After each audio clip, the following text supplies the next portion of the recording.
हम लोग जो है ज्योग्राफी ऑप्शनल को देख रहे थे और इसमें हम लोग जो है क्लास अब हमारा जो है क्लास चौथा होगा। और जैसे कि हमने पिछले क्लास में जो है इस प्रकार की संरचना की बात की थी और हमने देखा था कि बलन जो है कैसे पड़ता है, जिसमें हमने बताया था कि इसको अपनति कहते हैं और नीचे वाले भाग को जो है अभिनति कहा जाता है। ठीक, इसके बारे में मैंने बताया था कि जब क्षैतिज संचलन के अधीन संपीड़न बल के अंतर्गत चट्टानें जो है तरंग रूप में मुड़ जाती है तो इनके ऊपर उठे जो भाग हैं उसको अपनति कहते हैं और धसे हुए भाग को जो है अभिनति कहा जाता है। ठीक है, और इस प्रकार के जो मोड़ पड़ते हैं उसी को बलन की संज्ञा दी गई थी। ठीक, तो हम लोग जो है इसमें मुख्य रूप से बलन के प्रकार देखेंगे। तो सबसे पहली बात यह है कि जो बलन का आकार है या बलन का जो प्रकार है, ठीक है, बलन का आकार, ये दो चीजों पर निर्भर करता है। अब जैसे कि ये चट्टानें हैं तो चट्टान किस प्रकार की है इस पे भी तो निर्भर करेगा, क्योंकि अगर चट्टानें मुलायम होगी तो वो आसानी से मुड़ जाएगी और वहीं पे चट्टानें कठोर होंगी तो उसको मुड़ने में जो है मतलब दिक्कत आएगी। तो चट्टान के स्वभाव पे भी डिपेंड करता है। तो बलन का आकार या प्रकार जो है वो चट्टानों के स्वभाव पे निर्भर करता है, चट्टानों के स्वभाव पर निर्भर करता है। दूसरा जो है इस पे किस तरह का बल आरोपित हो रहा है, ठीक, यानी कि जो संपीड़न बल आरोपित हो रहा है इस पे वो कितना है, ठीक है, उसके परिणाम पे भी निर्भर करता है। तो आरोपित होने वाले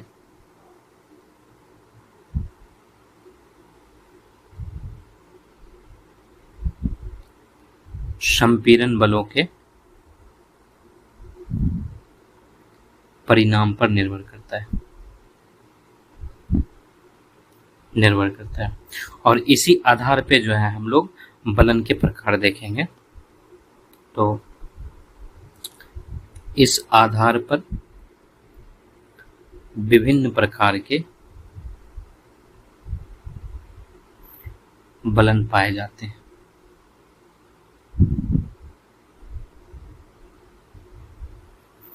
और जैसे कि प्रमुख बलन को, जैसे कि पहला हम लोग ले रहे हैं सम्मित बलन।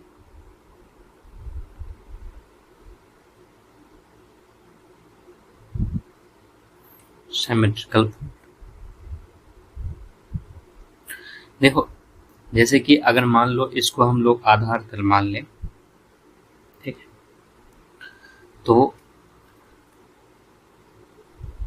तो क्या होता है कि जब बलन की दोनों भुजाओं का झुकाव समान हो जाता है, ठीक है, तो उसे ही सम्मत बलन कहा जाता है। जैसे कि ये बलन की एक भुजा है, ठीक, और यहीं पे बलन की ये जो है दूसरी भुजा है।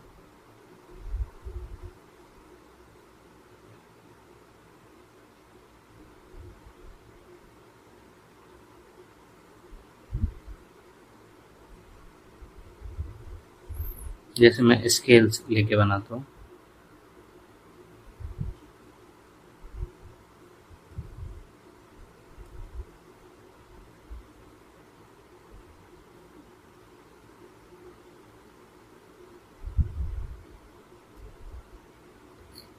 जैसे कि इसको हमने जो है ये आधार तल हो गया मेरा, ठीक है,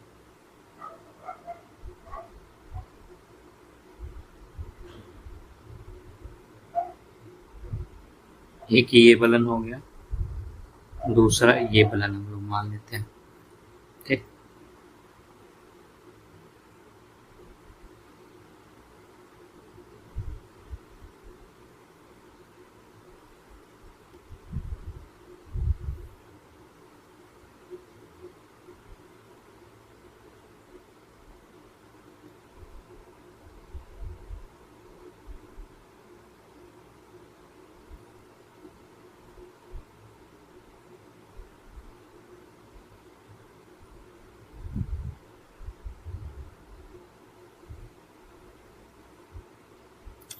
तो कुछ इस तरह से जो है ये रहता है, दोनों तरफ बराबर होना चाहिए। ये थोड़ा सा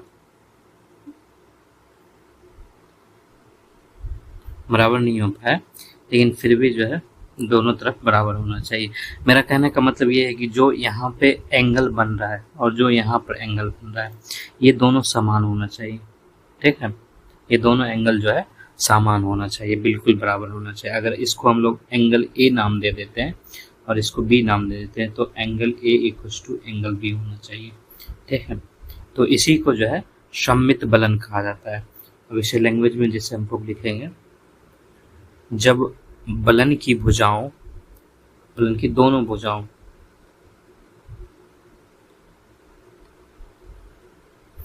का झुकाव समान होता है, तब ऐसा बलन जो है सममित बलन कहलाता है।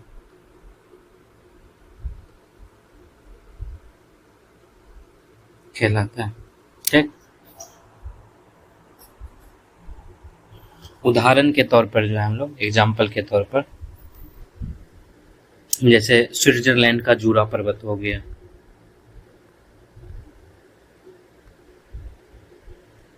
स्विट्जरलैंड का जूरा पर्वत, ये जो है सममित बलन का उदाहरण है, ये सममित बलन होता है। इसी तरह दूसरा हम ले रहे हैं इसके प्रकार में असममित बलन, और जैसा कि हम लोगों को नाम से ही पता चल रहा है, ठीक है, असममित बलन, असिमेट्रिकल फोर्स। ठीक, अब इसमें जो है दोनों का एंगल समान नहीं रहेगा। ठीक, जैसे ये हो गया, एक मान लेते हैं इस तरह से गया हुआ है, ठीक है, दूसरा जो है कुछ इस तरह से हो जाए।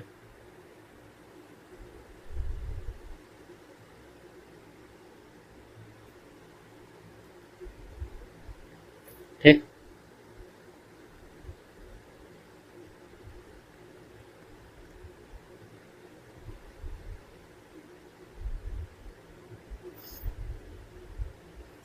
यानी कि जो ये बीच का एंगल है इसका, ठीक है, ये दोनों अलग अलग है। ठीक, दोनों अलग अलग है, बराबर नहीं होना चाहिए दोनों। ठीक, और इस तरह के बलन को जो है असममित बलन कहा जाता है। यानी इस तरह के बलन में एक भुजा दूसरी भुजा की तुलना में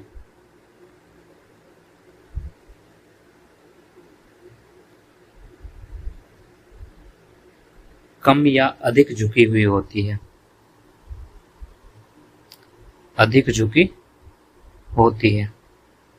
ठीक, यानी कहने का क्या मतलब है कि इसकी एक भुजा की ढाल जो है दूसरी भुजा के बराबर नहीं होती है, तो इसकी एक भुजा छोटी और अधिक ढाल वाली होती है।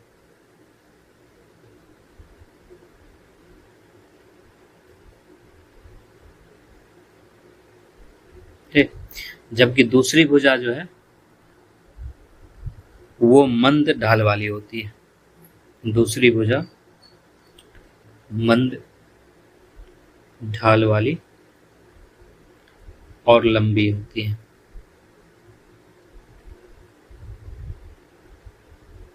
ठीक, जैसे कि इस पिक्चर में हम लोगों को दिख रहा है। ठीक है, इसमें हम लोग देख पा रहे हैं कि दोनों के जो दोनों का एंगल है वो बिल्कुल भी बराबर नहीं है। ठीक, दोनों भुजाएं जो है अलग अलग ढाल से झुकी हुई है। ठीक, इसमें हम लोग जो है एक और भी तरह से इसका फोटो बना सकते हैं, जैसे कि अगर ये इस तरह से है और ये यहाँ पे मान लेते हैं और ये जो है ऐसे हो जाए, ठीक है, तो इसके बीच का ये एंगल अगर थीटा है, ये जो है हम लोग कैपिटल आर ले लेते हैं, ठीक है, तो angle theta not equal to angle R, ठीक है, ये भी जो है मतलब असममित बेलन कहलाता है। और ऊपर में जो है इस तरह का भी बन सकता है, ठीक है, इसके बीच में जैसे थीटा ले लेते हैं और इसके बीच में थीटा, तो angle theta equal to theta, ठीक है, तो इस तरह के भी मतलब हम लोग बना सकते हैं इसके फिगर्स, ठीक। तो हम लोग थे असममित बेलन पे। तो इस तरह के बेलन में एक भुजा दूसरी भुजा के तुलना में कम या अधिक झुकी हुई होती है और इसकी एक भुजा छोटी और अधिक ढाल वाली होती है, जबकि दूसरी भुजा मंद ढाल वाली और लंबी होती है।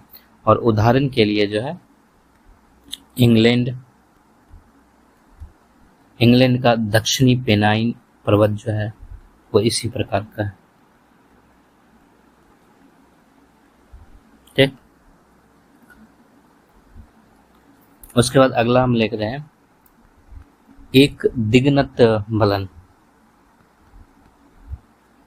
या फिर इसको एक नत बेलन भी कहा जाता है, मोनोक्लिनल फोल्ड, ठीक। इसमें क्या होता है कि एक भुजा जो है वो साधारण झुकी हुई होती है, लेकिन जो उसकी दूसरी भुजा है वो धरातल के साथ समकोण बनाती है और खड़े ढाल वाली होती है, ठीक है, तो उसको जो है एक दिग्नित बेलन कहा जाता है, जैसे इस प्रकार के। उसके बाद हम लोग तस्वीर बना के भी समझेंगे। इस प्रकार के बेलन में एक भुजा साधारण झुकी होती है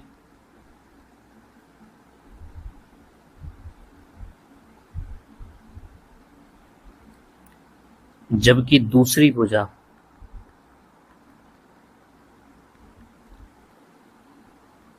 धरातल के साथ समकोण बनाती है और खड़े ढाल वाली होती है,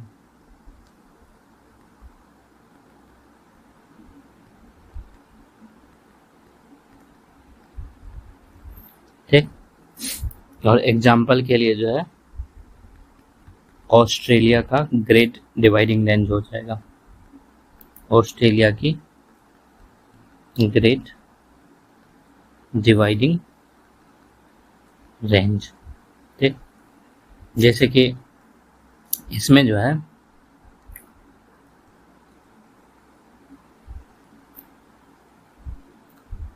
जैसे ये एक भुजा है, ये साधारण झुकेगी, ठीक है, इस तरह से साधारण झुक गया, जबकि दूसरी भुजा जो है ये वाली, ये धरातल के साथ, ये धरातल है, इसके साथ जो है ये समकोण बनाएगी, ठीक है, ये 90 डिग्री समकोण बनाती है, ठीक, ये धरातल है, ठीक। ये एक भुजा हुआ जो कि साधारण झुका हुआ है, दूसरी भुजा जो है वो धरातल के साथ 90 डिग्री का कोण बना रही है। तो इस प्रकार के बेलन को जो है एकनत बेलन कहा जाता है, ठीक। इसकी तस्वीर जो है ना एक तरीके से और बन सकता है, जैसे कि अगर मान ले एक भुजा जो है वो साधारण कुछ इस तरह से झुका हुआ रहे, ठीक, इस तरह से झुका हुआ है, और दूसरी भुजा जो है वो बिल्कुल 90 डिग्री का कोण बना दे धरातल के साथ, ठीक। ये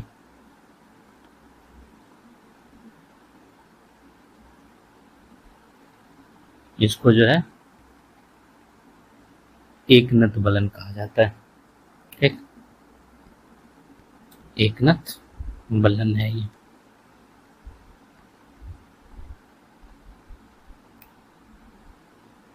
ठीक है।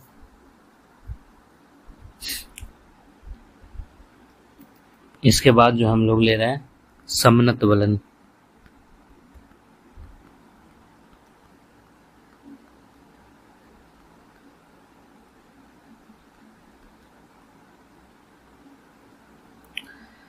समनत बलन जैसे कि नाम से ही पता चल रहा है, सम। ठीक, तो इसमें क्या होता है कि अगर संपीड़न बल का परिणाम जो है वो बहुत ज्यादा हो जाए तो उस वजह से बलन की जो दोनों भुजा होती है वो इतना झुक जाती है कि वो एक दूसरे के समांतर लगने लगती है। ठीक है, और आपने जो पाकिस्तान का काला चित्ता पर्वत है उसमें देखा होगा, ठीक है, उसकी जो है एक दूसरी भुजा जो है बिल्कुल एक दूसरे के समांतर है, उसी को समनत बलन कहा जाता है। तो अत्यधिक संपीड़न बल के कारण बलन की दोनों भुजाएं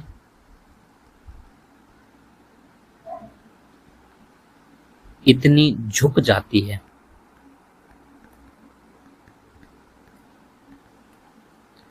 कि एक दूसरे के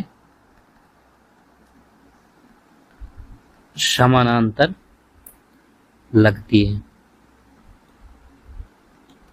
और एग्जाम्पल के लिए जो है पाकिस्तान का काला चित्ता पर्वत, ठीक, इसको काला चित्ता ऐसे लिखते हैं, काला चित्ता रेंज ऐसे भी लिखा जाता है। ठीक, इसका हम लोग अगर बनाने की कोशिश करें तो दो समांतर बनेगी। ठीक है,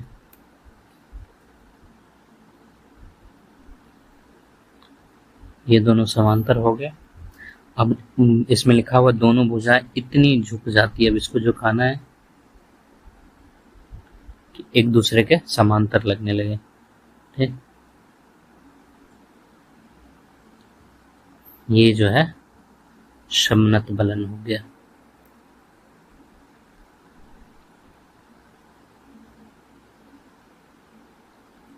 ठीक, इसको जो है समनत बलन कहते हैं।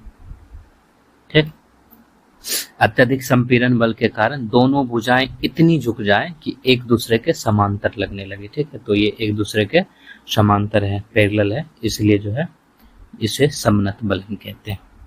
ठीक,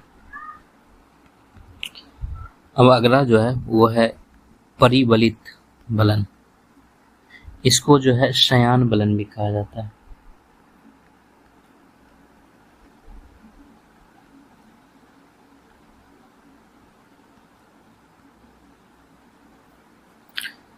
इसमें क्या होता है कि दोनों की भुजाएं समांतर ही रहती है, ठीक है, लेकिन वो क्षैतिज हो जाती है।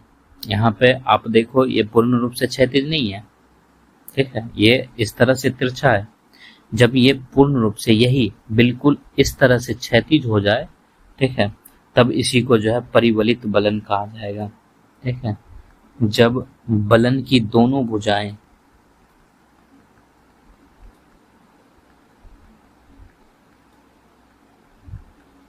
परस्पर समानांतर होते हुए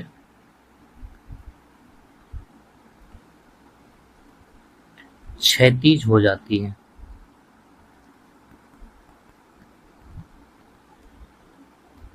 तब परिबलित बलन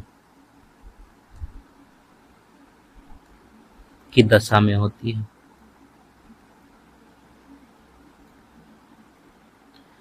और एग्जाम्पल के लिए जो है यूएसए का कैरिक कैसल, ये कहा है ये। अब इसमें बिल्कुल उसी तरह की तस्वीरें बनेगी।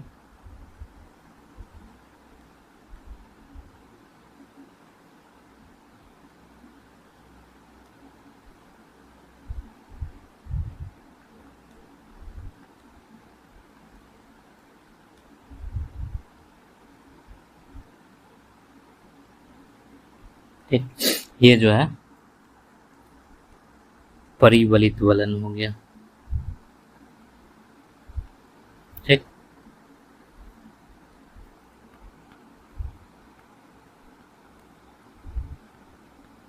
अब नमन बलन,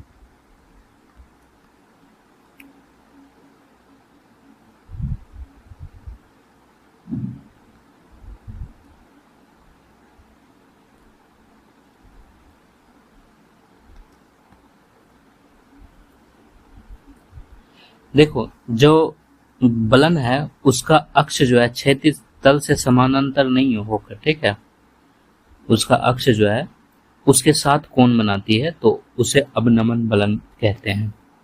यानी कि जब किसी बलन की अक्ष क्षैतिज तल से समानांतर ना होकर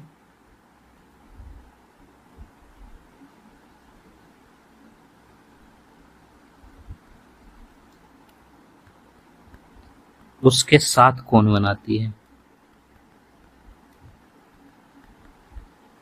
क्षैतिज तल से समानांतर नहीं होना चाहिए, कोण बनाएगा लेकिन क्षैतिज तल से समानांतर होकर नहीं, उसे जो है अवनमन बलन कहते हैं। ठीक, इसी तरह एक होता है खुला बलन।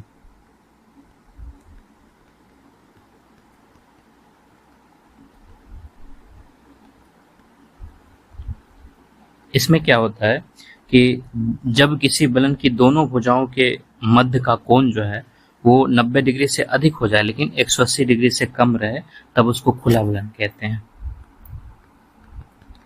जब किसी बलन की दो भुजाओं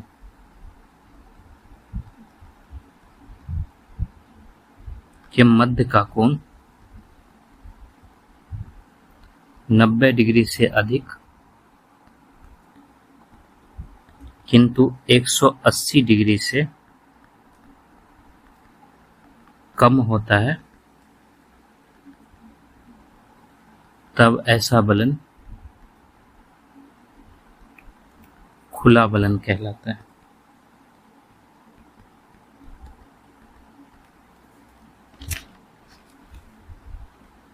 ठीक, इसी तरह बंद बलन भी होता है।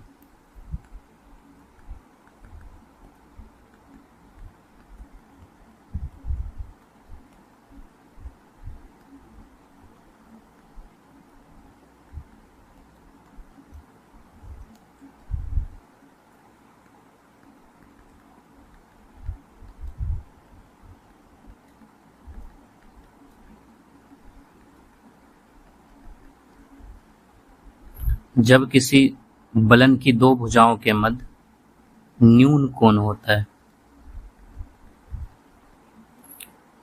90 डिग्री से छोटा, तब इसे जो है बंद बलन कहते हैं। ठीक, अब हम लोग देखेंगे कि बलन से किस तरह की स्थलाकृति का निर्माण होता है। तो बलन से निर्मित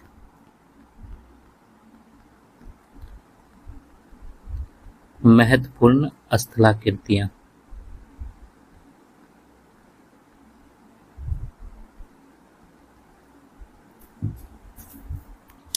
जैसे कि हम लोग पहले ले रहे हैं समपनति,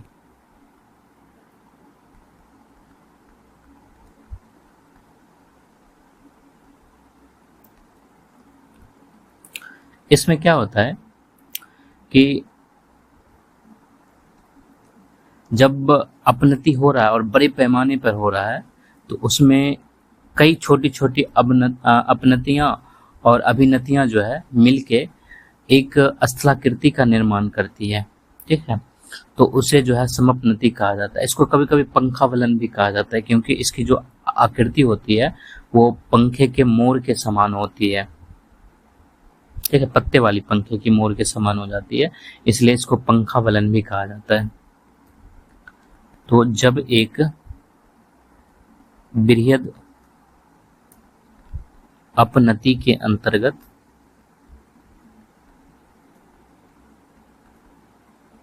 कई छोटी छोटी अपनतियां और अभिनतियां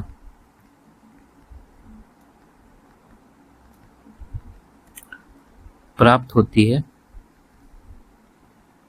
तब इस आकृति यानी कि स्थलाकृति को समपनति कहा जाता है। इसे पंखा बलन भी कहते हैं।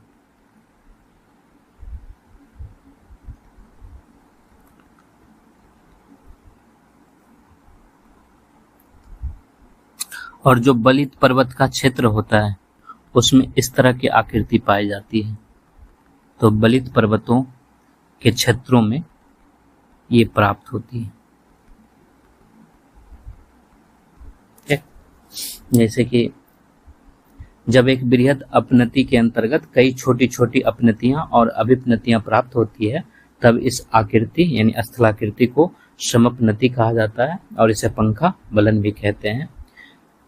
जैसे देखो ये क्या रहता है कि कुछ इस तरह से रहता है।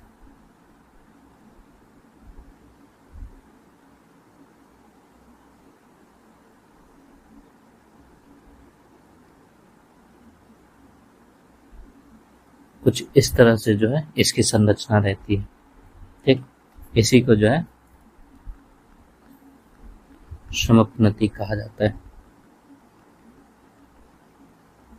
ठीक, इस तरह की संरचना को।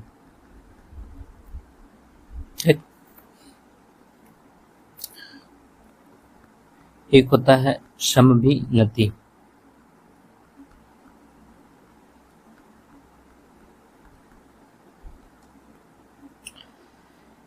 यही जब उल्टा हो जाए, ठीक है, नीचे की तरफ हो जाए तब उसको जो है समभिनति कहा जाता है। जब एक बृहद अभिनति के भीतर कई छोटी छोटी अपनतियां और अभिनतियां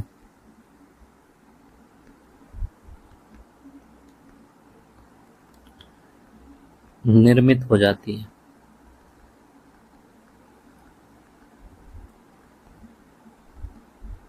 तब इसे समभिनति कहते हैं।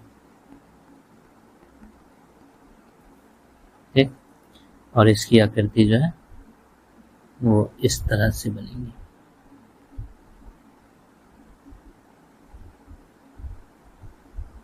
इसको जो है समभिनति कहते हैं।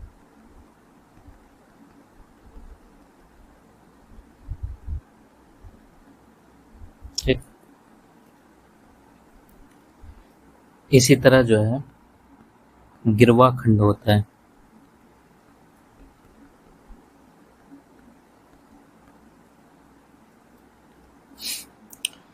देखो गिरवा खंड का निर्माण जो है पर्वत निर्माणकारी संचलन के दौरान ही जो है होता है, लेकिन उसमें जो संपीड़न बल होता है उसकी मात्रा अधिक चाहिए होती है, उसका परिणाम अधिक चाहिए होता है।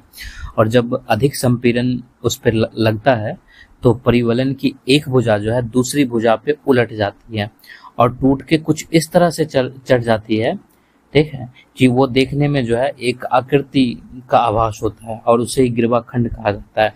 और ये जो सारी क्रियाएं होती है उस सारी क्रिया को जो है उत्क्रम यानी थ्रस्ट कहा जाता है। ठीक,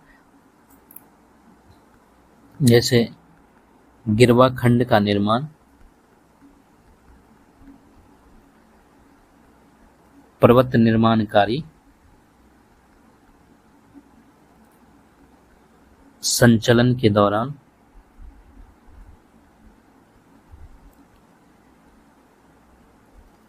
अधिक संपीड़न से होता है।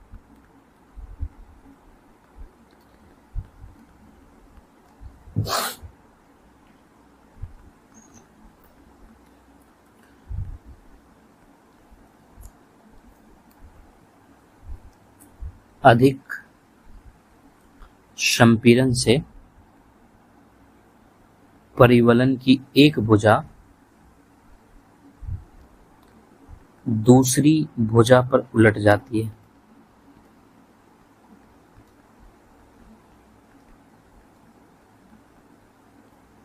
तथा टूटकर चढ़ जाती है।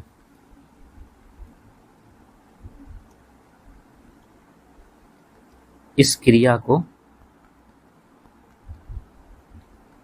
उत्क्रम यानी कि थ्रस्ट कहते हैं।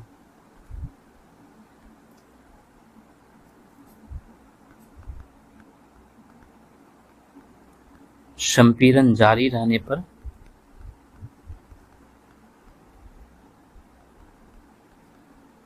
बलन की टूटी हुई भुजा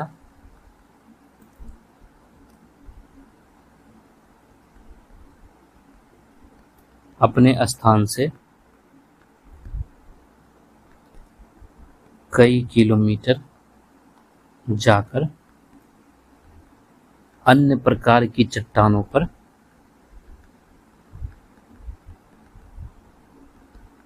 चढ़ जाती है। जब एक बलन की भुजा इस प्रकार टूटकर दूसरे स्थान पर चली जाती है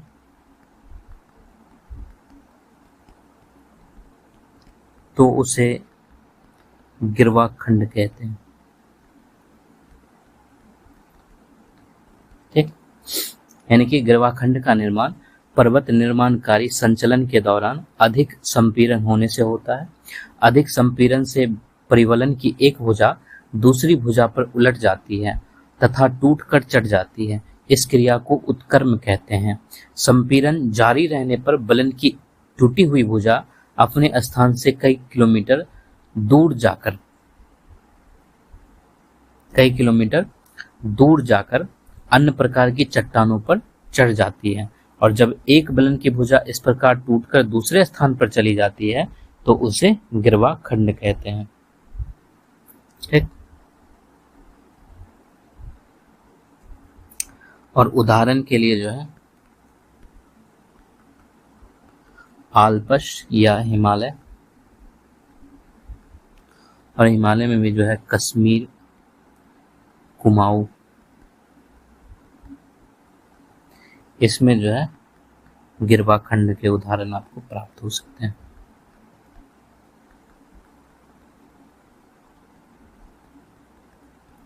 प्राप्त होते हैं। ठीक, जैसे इस प्रकार के, जैसे कि कोई संरचना है,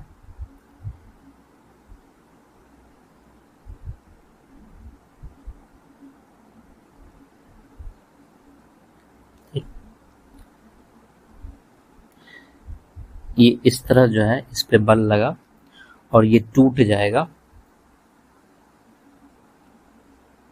इस तरह से कुछ टूटेगा। ये थोड़ा अगर सीधा कर दिया जाए तो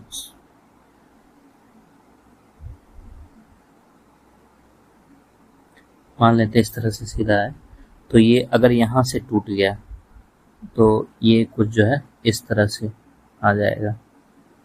ठीक, और वहीं पे जो है ये किसी दूसरे खंड पे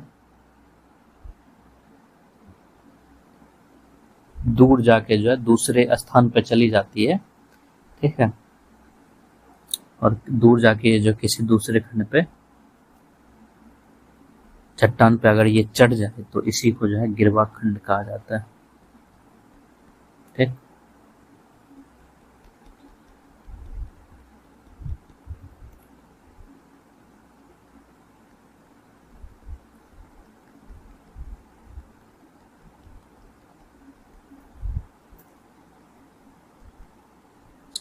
इसको जो है गिरवा खंड कहते हैं।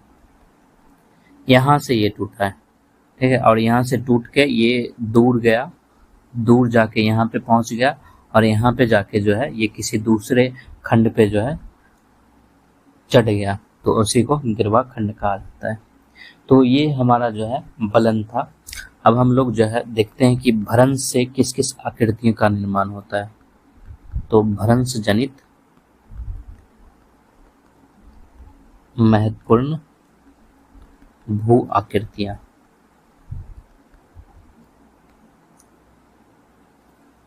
ठीक, भ्रंशों के सहारे विभिन्न प्रकार की भू आकृतियों का निर्माण होता है।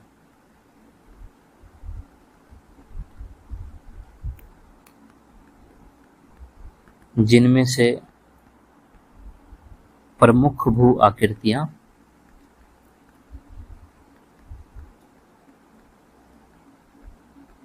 निम्नलिखित हैं। ठीक, जैसे हम लोग पहले ले रहे हैं ब्लॉक पर्वत, जिसको भ्रंश घाटी कहा जाता है। ठीक है, ब्लॉक पर्वत तथा भ्रंश घाटी।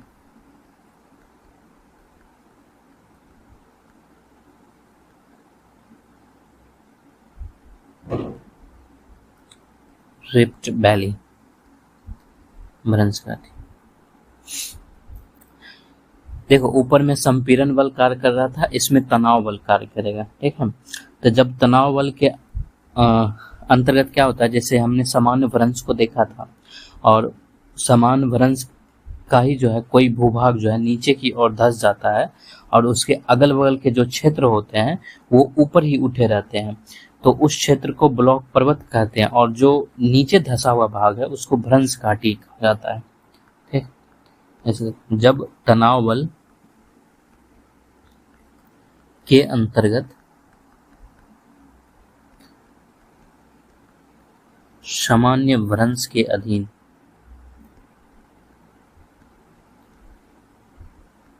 जब कोई भूभाग, कहीं कहीं पे मध्य भाग भी लिखा रहता है, तो वो ज्यादा सही नहीं, ये ज्यादा सही है कि कोई भूभाग नीचे की ओर धंस जाता है, तब उसके अगल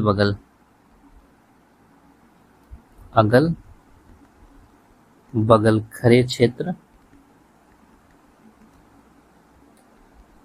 ब्लॉक पर्वत और धसा भाग भ्रंश घाटी कहलाता है। ठीक, जैसे ये मान लेते हैं, यहाँ से चटकन आया हुआ है, ये हो गया, ये बी हो गया, और इसको सी मान लेते हैं। तनाव बल जो है अपोजिट लगता था, ये तनाव बल लग रहा है। अब क्या होगा, जो सी वाला पार्ट है ये नीचे धंस गया है, ये जो सी वाला पार्ट, ठीक, ये नीचे धंस गया, तो अब किस तरह की संरचना बन जाएगी, अब संरचना जो है ये ऐसे हो जाएगा संरचना। ये ए जो है खड़ा रहेगा, लेकिन सी जो है वो नीचे धंस जाएगा। ठीक, तो ए यहीं पे रह गया, बी यहीं पे रह गया, लेकिन ये जो सी है ये नीचे आ गया। ठीक, तो ये जो खड़ा भाग है, जैसे कि ए, इसको ब्लॉक पर्वत कहेंगे हम लोग। ठीक, और बी भी जो है ये खड़ा भाग है, इसलिए इसको हम लोग ब्लॉक पर्वत कहेंगे। लेकिन ये जो सी है इसको हम लोग जो है भ्रंश घाटी कहेंगे। ये जो घाटी का निर्माण हुआ, ये वाला पार्ट, ये जो घाटी का निर्माण हुआ, इसी को भ्रंश घाटी कहा जाता है।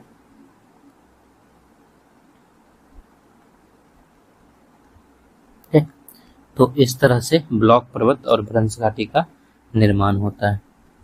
और भी कुछ जानते हैं, जैसे कि भ्रंश घाटी को जर्मन भाषा में ग्राबेन कहा जाता है, तो कहीं कहीं पे ग्राबेन भी लिखा रहता है।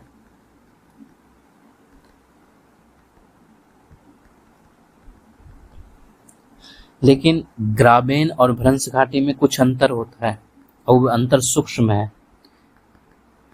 ग्राबेन और भ्रंश घाटी में अत्यंत सूक्ष्म अंतर होता है।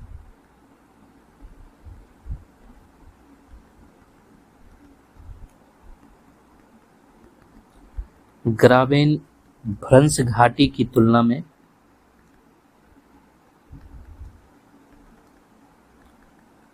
छोटी और संकीर्ण होती है,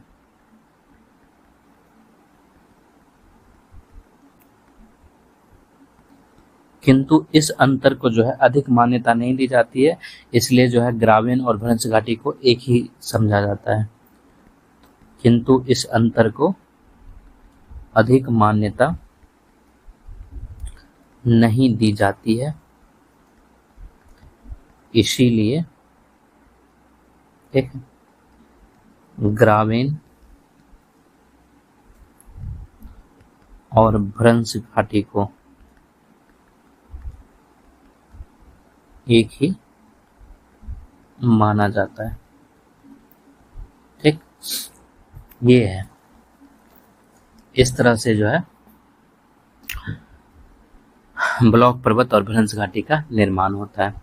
इसके एग्जाम्पल्स हम लोग देखते हैं, जैसे कि संयुक्त राज्य अमेरिका, इसकी जो मृत घाटी है वो भ्रंश घाटी का उदाहरण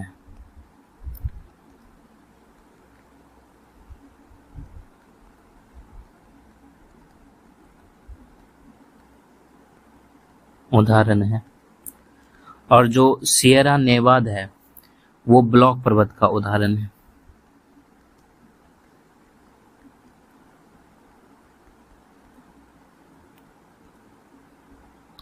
ठीक, इसके अलावा जैसे कि जो रोम की राइन नदी है ये भ्रंश घाटी से प्रभावित होती है।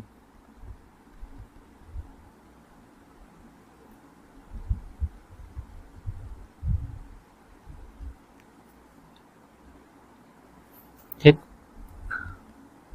और राइन नदी की भ्रंश घाटी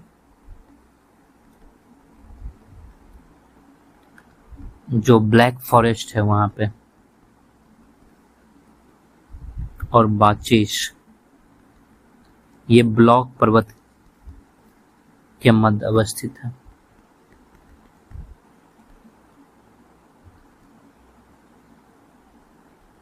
ठीक, देखो कुछ विद्वान ये मानते हैं कि ये हॉर्स का उदाहरण है। ठीक है, तो कहीं कहीं पे इसके बारे में हॉर्स भी लिखा हुआ रहता है। इसके अलावा हमारे भारत में जो है नर्मदा और ताप्ती नदी जो है वो भ्रंश घाटी में प्रवाहित होती है।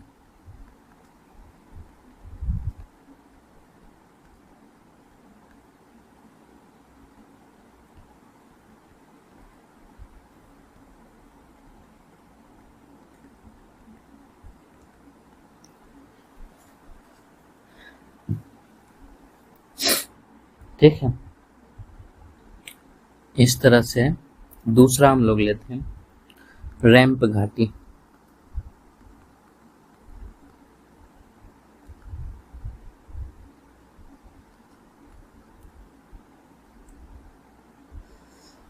अब देखो इसी में जो है जब ये ए और बी जो है अपने ही स्थान पे रह जाए, ठीक है, यानी कि जो ये सी वाला पार्ट है, जैसे यहाँ ऊपर वाला में देखो, यहाँ ये जो सी वाला पार्ट है ये अपने ही स्थान पे रह जाए और ए बी में मतलब संचलन हो और ये ए बी जो है ऊपर की तरफ उठ जाता है, तो उस प्रक्रिया में जो है जो घाटी निर्मित होती है उसको रैंप घाटी कहा जाता है।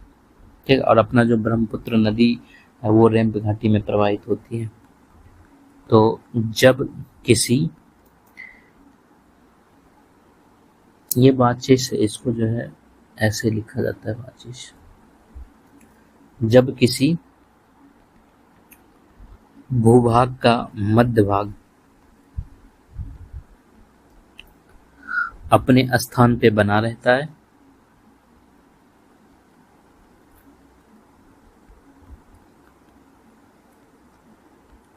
तथा उसके किनारे का भाग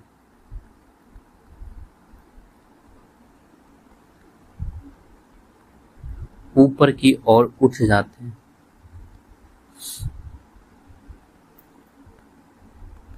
तब इस प्रक्रिया में निर्मित घाटी रैंप घाटी कहलाती है। ठीक, जैसे कि ये है और इसमें जो है ये ए है, ये बी है और ये सी है। मध्य भाग जो है अपने ही स्थान पे रहेगा। ठीक है, तो मध्य भाग ये हमारा सी अपने स्थान पे है, लेकिन जो दो किनारे का भाग है वो अपने स्थान से उठ जाता है। ठीक, तो ये ए हो जाएगा, ये बी हो जाएगा। ठीक, इसी को जो है, इससे जो घाटी निर्मित होती है उसी को रैंप घाटी कहते हैं। ठीक, तो अब डायरेक्ट ये बनाओ। ठीक, ये जो है रैंप घाटी हो गई। एग्जाम्पल के तौर पर जो है ब्रह्मपुत्र नदी,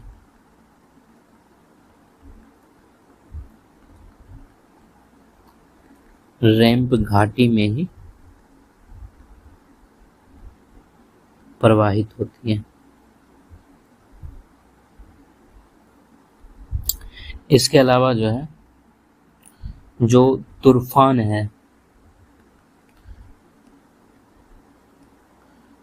तूफान,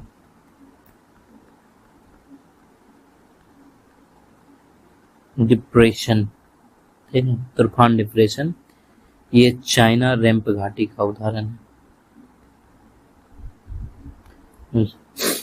रैंप घाटी का ही उदाहरण है। तूफान डिप्रेशन जो चाइना में है वो रैंप घाटी का उदाहरण है। डिप्रेशन।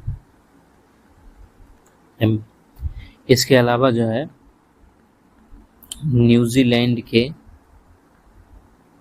दक्षिणी द्वीप पर यहाँ भी जो है कई रैंप घाटियां पाई जाती है।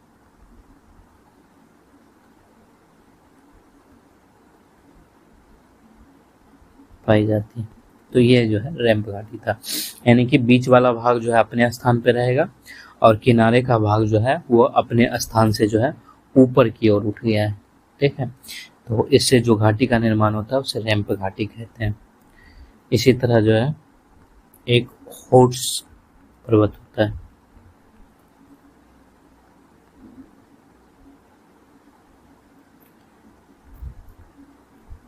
ये सारे भ्रंश के उदाहरण हैं। देखो, अब जो बीच का भाग है वो ऊपर उठ जाएगा और अगल बगल का भाग जो है अपने स्थान पर बना रहेगा, तो उससे जो भू आकृति का निर्माण होता है उसे होर्स पर्वत कहा जाता है। ठीक, जर्मनी में जो हार्ज पर्वत है उसी के नाम पे जो इसका नाम रखा गया है। तो जब किसी क्षेत्र में भ्रंश के सहारे मध्य का भाग ऊपर उठ जाता है और अगल बगल के भाग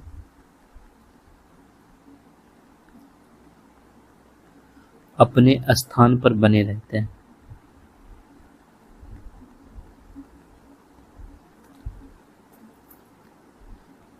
तब उत्थित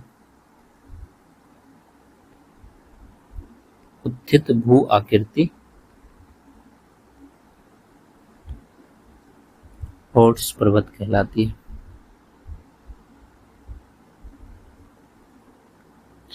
और जो जर्मनी के हार्ज पर्वत है उसी के आधार पर जो है इसका नामांकन किया गया है।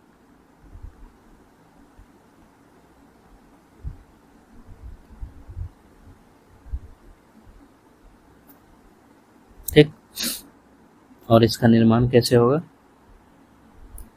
तो जैसे मैंने बताया कि ये जो है ए है, बी है, सी है।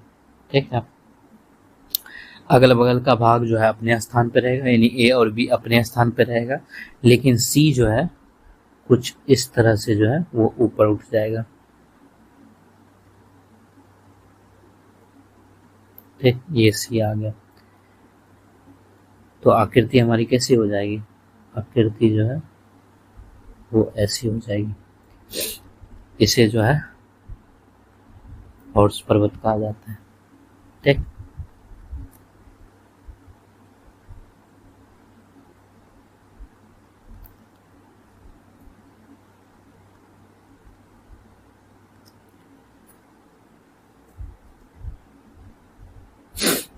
इसकी कुछ दशाएं हैं। जो हॉर्स पर्वत है उस दशा में ही निर्मित हो सकती है या उस दशा में ही निर्मित होता है जिसमें मध्य का भाग भ्रंश के सहारे धंस जाते हैं। ठीक, जैसे कि भारत का सतपुरा पर्वत है, ये नर्मदा और तापी घाटी है, नर्मदा और ताप्ती घाटी के भ्रंश घाटियों के मध्य खड़ा है।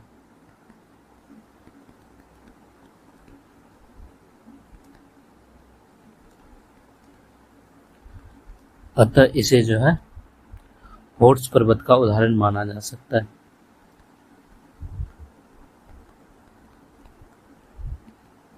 माना जाता है।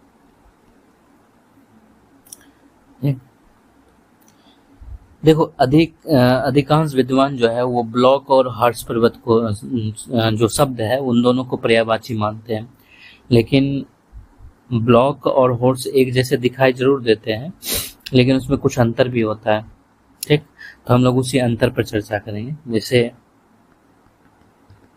अधिकांश विद्वान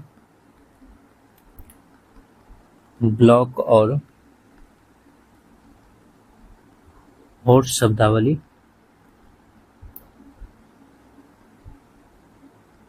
पर्यायवाची की तरह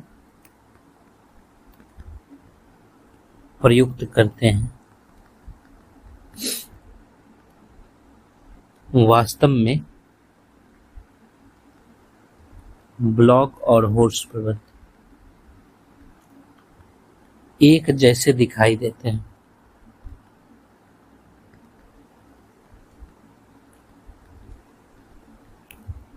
ठीक, देखो अंतर क्या होता है कि ब्लॉक पर्वत का शीर्ष जो है वो सपाट होता है। ब्लॉक पर्वतों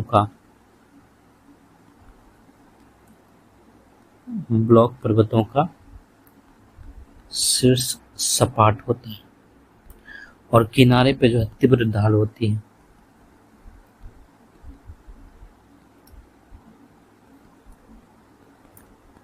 होते हैं, ठीक है, उन्हें ही जो है हॉर्स कहा जाता है।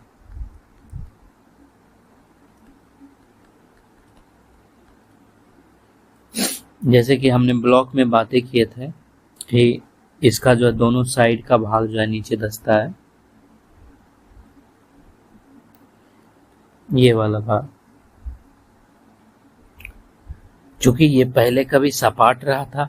ठीक है, पहले तो ये बिल्कुल इस तरह से था ना, इस तरह से था, तभी तो ये दोनों भाग नीचे चला गया। ये तो बिल्कुल सपाट रहा था, तो इसका शीर्ष जो है वो थोड़ा सा सपाट रहता है, एक हॉर्स की तुलना में सपाट रहता है, क्योंकि ये दोनों भाग नहीं। और ये जो किनारे वाला भाग है,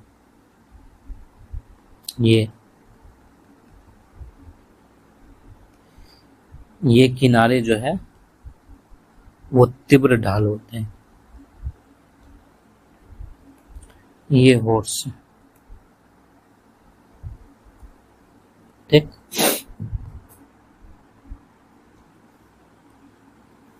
जो भी ब्लॉक पर्वत जो है उसका शीर्ष सपाट हो जाए और किनारे वाला ढाल जो है तीव्र हो जाए, उसे हॉर्स कहा जाएगा।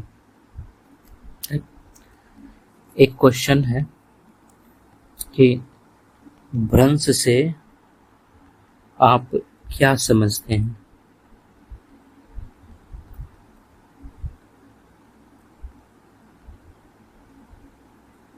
विभिन्न प्रकार के भ्रंशों को समझाते हुए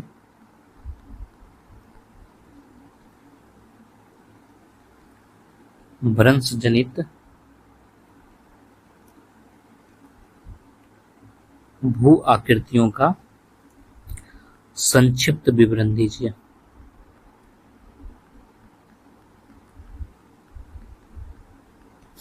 इसको जो है 225 शब्द में लिखना है और ये 15 अंक का है। ठीक, अब हम लोग देखते हैं कि भ्रंश घाटी से संबंधित कुछ विवाद भी है। भ्रंश घाटी के निर्माण से संबंधित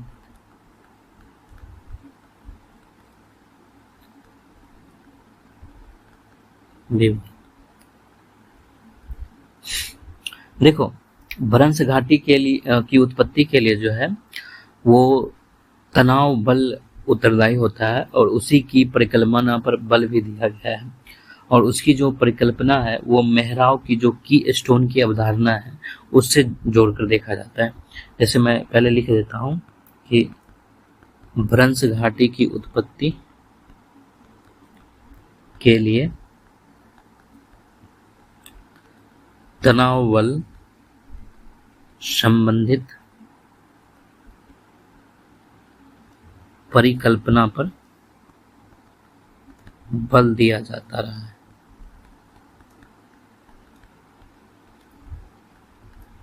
यह परिकल्पना मेहराव की स्टोन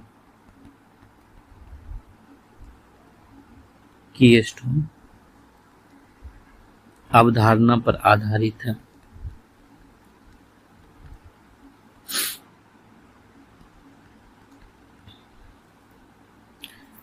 की स्टोन जो है ये मेहराव के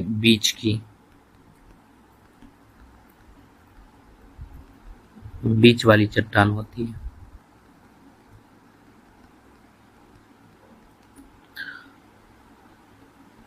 जब वह मेहराव के दरार के कारण नीचे खिसकती है, जब वह मेहराव में दरार के कारण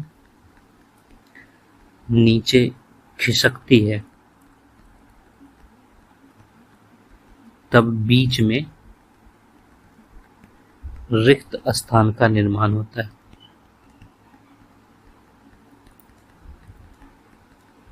ठीक, जैसे कि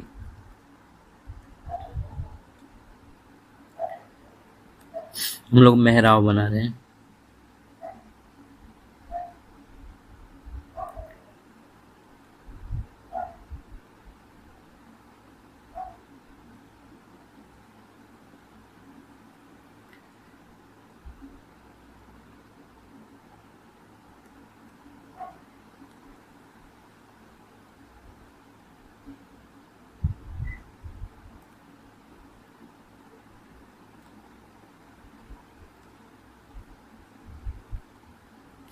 ये वाला जो स्टोन है, ठीक है, ये की स्टोन है।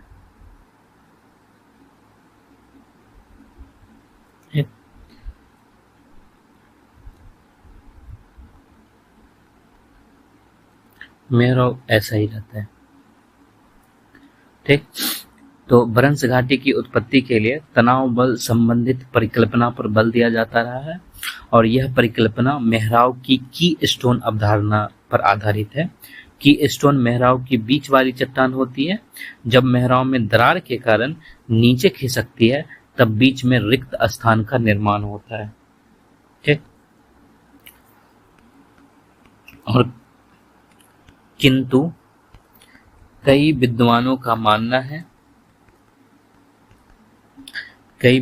का यह मानना है कि भ्रंश घाटी के निर्माण में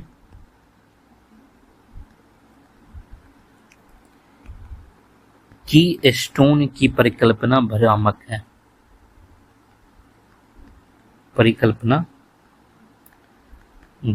है।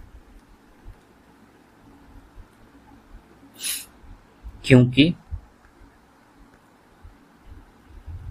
मेहराव में खाली जगह होता है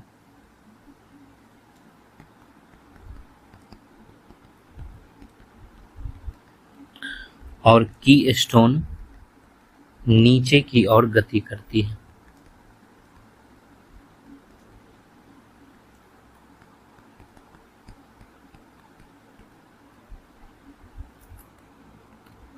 किंतु पृथ्वी के आंतरिक भाग में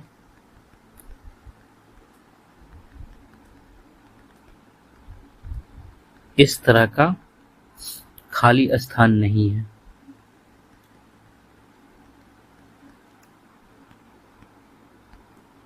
और अगर अधिभूभाग नीचे जाएगा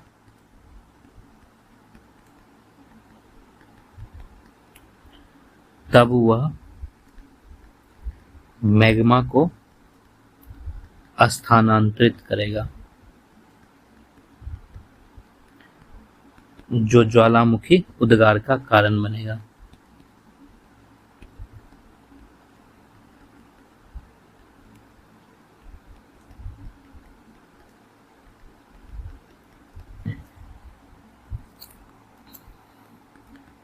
किंतु अनेक गहरी भ्रंश घाटियों में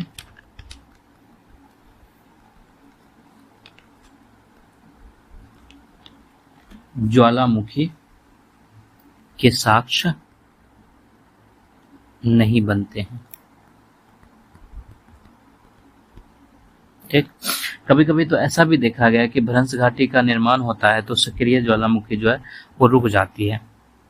जैसे देखो इसमें क्या कहा गया कि कुछ विद्वानों का मानना है कि भ्रंश घाटी के निर्माण में की स्टोन परिकल्पना भ्रामक है, क्योंकि मेहराब में यहाँ पे देखो नीचे ये सब क्या है, ये सब खाली जगह है। ठीक है, ये तो बिल्कुल गेट की तरह खड़ा रहता है, तो ये बिल्कुल यहाँ पर जो है खाली जगह है। तो इसमें क्या है कि ये स्टोन नीचे खिसक सकता है, क्योंकि इसको खाली जगह मिल रहा है, तो ये खिसक जाएगा, यहाँ पर रिक्त स्थान बन जाएगा। लेकिन हमारी जो पृथ्वी की संरचना है इसके अंदर तो जो है मैग्मा भरा हुआ है, तो जब कोई चट्टाने जो है वो नीचे की तरफ खिसकेगा तो वो मैग्मा को स्थानांतरित करेगा, और जब मैग्मा को स्थानांतरित करेगा तो ये जो है ज्वालामुखी बन के जो है बाहर निकल सकता है। तो इसी पे बोला गया है कि पृथ्वी के आंतरिक भाग में इस तरह का रिक्त स्थान नहीं होता है, और यदि भूभाग नीचे जाएगा तो वो मैग्मा को स्थानांतरित करेगा, जिससे ज्वालामुखी उद्गार का कारण बनेगा। लेकिन बहुत सारे जगह पर ऐसे देखे गए हैं कि अनेक भ्रंश घाटियों में जो है ज्वालामुखी के साक्ष्य नहीं बनते हैं। ठीक है, और कुछ अवसरों पर तो ऐसा हुआ है कि भ्रंश घाटी के निर्माण से वहां पे सक्रिय ज्वालामुखी रुक गई है, तो ये फिर कैसे उसको साबित कर सकता है? तो कुछ अवसरों पर तो यह हुआ है कि भ्रंश घाटी के निर्माण से वहां सक्रिय ज्वालामुखी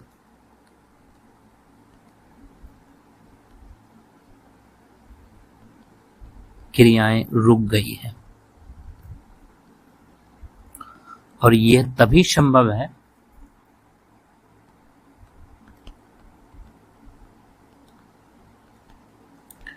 कि लावा के निकलने का मार्ग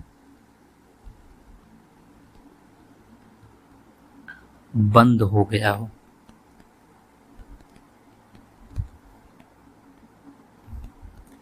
किंतु यदि तनाव बल के अधीन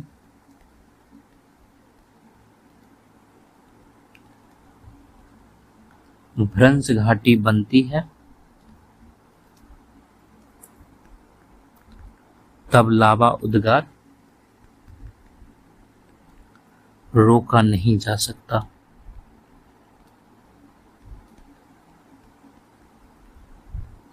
यह तभी संभव है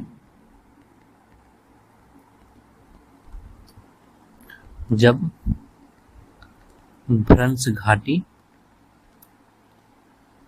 संपीड़न की क्रिया में निर्मित हो। यह विवाद था, निर्मित हो। पृथ्वी के आंतरिक भाग में इस तरह का कोई स्थान खाली नहीं है, और यदि भूभाग नीचे जाएगा तो वह मैग्मा को स्थानांतरित करेगा, तो ज्वालामुखी उद्गार का वो कारण बन सकता है। लेकिन क्या देखा गया है कि अनेक गहरी भ्रंश घाटियों में ज्वालामुखी उद्गार के साक्ष्य नहीं बनते हैं। कुछ अवसर पर तो ये भी हुआ है कि भ्रंश घाटी के निर्माण से वहां पर सक्रिय ज्वालामुखी क्रियाएं जो है वो रुक गई हैं, और ये तभी संभव है कि लावा के निकलने का मार्ग बंद हो गया होगा। किंतु यदि तनाव बल के अधीन भ्रंश घाटी बनती है तब लावा उद्गार रोका नहीं जा सकता, और ये तभी संभव है जब भ्रंश घाटी संपीड़न की क्रिया में निर्मित हुआ हो। ठीक है, देखो, जो बेली, स्मिथ, ब्लाड, ये सारे विद्वान जो है वो भ्रंश घाटी के अध्ययन के उपरांत जो है वो इस बात पे उन्होंने बल दिया है कि भ्रंश घाटी का निर्माण तनाव बल की जगह पे संपीड़न बल के द्वारा होता है। और जैसे कि जो ब्लाड महोदय है उन्होंने भ्रंश घाटी के निर्माण के लिए 3 अवस्थाओं का उल्लेख किया है, और उन सबको जो है हम लोग आगे देखेंगे। तो आगे हमारा जो है ब्लाड महोदय के द्वारा जो भ्रंश घाटी के निर्माण की 3 अवस्थाओं का उल्लेख किया गया है उसको हम लोग देखेंगे। इसमें हम लोग यहीं तक रखते हैं।